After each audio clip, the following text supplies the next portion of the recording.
Fala galera, Super Poker de volta aqui no dia 2 do Main Event do BSOP Brasília. Estou com o Garrido que vai contar pra gente uma mão que ele jogou agora há pouco. Garrido, como é que foi a mão? Vamos lá, tudo bem pessoal? Foi uma mão agorinha. Só antes de falar a mão, vou falar uma outra que aconteceu antes, bem rápida, que é até legal, que é um conceito que ele é um pouco básico, mas que você vê que muita gente erra, e como foi o próprio vilão que depois jogou essa mão comigo. A gente tá no blind 1000, 2.500, o botão abre 5.000. Esse jogador um jogador no small fleta e esse jogador no big tribeta para 31.000, que já é um size bem alto. O problema é que o botão tem 62.000 e ele vai ao win. Então quer dizer, ele fez 31, tomou ao win de 62, o small foldou, claro que tinha só pago, e ele começou a pensar, ninguém entendeu nada, né? Todo mundo ainda se olhando, pensando, e ele foi lá e fold. Para piorar um pouco, ele mostra par de valete. Então quer dizer, ele não percebeu que ele não poderia tribetar um valor tão alto que ele se comprometia com o big, quer dizer, a partir do momento que ele faz 31, toma um win de 60 e poucos, ele tem que pagar 30 para um pote de 130, ou seja, ele precisa ter pelo menos aí, menos até de 25% de pot odds, então praticamente, depois que ele fez isso errado, já que ele se comitou com o outro, mesmo que fosse por blefe, uma mão fraca, ele teria que pagar, porque ele precisa de 25 até um pouquinho menos por cento de vezes que ele precisa ganhar essa mão para ele empatar.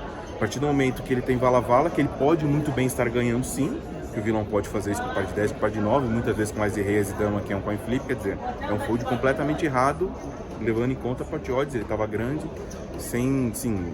é um erro que nenhum jogador poderia cometer. Acabando essa mão, depois de uma órbita, mais ou menos, ele abre 5.000 ainda no mesmo blind, eu defendo o blind de 6 e 9, o flop bate 4, 5 e 7, ou seja, eu fico duas pontas, ele se beta abaixo, repete os 5.000, eu dou um check raise para 16.500, mais de 3x, ele pensa um pouco e paga, o flop é seco, sem flush draw, no turn bate um rei, que arma o primeiro flush draw, eu continuo só com as duas pontas, eu imagino que às vezes que ele paga esse check raise, né? Se ele tivesse as rei, as dama, as valete, duas overcard, como é check raise alto, o jogador amador ele tem a tendência já de foldar, mas algumas vezes ele pode pagar sim a primeira, então eu beto de novo no turn 22.000, imaginando que se ele não acertou o rei, ele já desliga. Se ele tivesse um par, que é o mais provável, ali um par médio, par de 8, par de 9, até um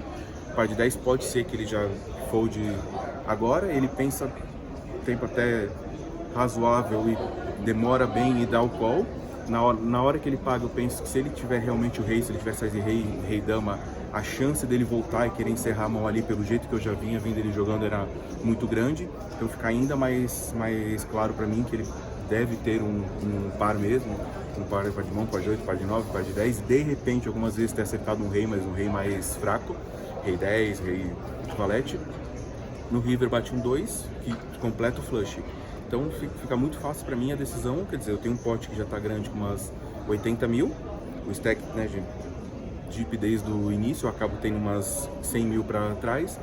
Pensei até em chovar, mas eu imagino que não é necessário para fazer ele foldar esses pares que ele deve ter, e até de repente um rei, sendo que ele tinha umas 80, imaginei que fazendo 52, que foi o size que eu usei, eu já consigo fazer com que ele folde ali essas mãos tranquilamente. Então eu fui para esse blefe de check raise, apostando turn e apostando river, porque uma tendência hoje do field que a gente percebe é que o pessoal, como tem muito torneio, como tem muita reentrada, o pessoal não folda tão fácil as mãos. Então o pessoal costuma às vezes se betar, dar o turn e não dar a última. Então uma tendência atual é que quando você vai para uma mão é acabar tendo que dar as três mesmo. Foi o que aconteceu, ele pagou o flop, pagou o turn e foldou o river. Atenção, e aí esse blefe jogadores passou, do eu acabei evento, conseguindo ganhar retornem bastante para os lugares. O torneio terá Se é continuação algum jogador em 3 minutos muito e regular, 30. você vai para essa mesma estratégia? Não, aí fica bem mais difícil, que eu acho que na verdade sim, o jogador regular ele vai estar te pagando sabendo que ele está bem na mão. O jogador amador ele está pagando, mas você percebe até pelo jeito que ele está, pela demora, pelas ações, que ele estava pagando, mas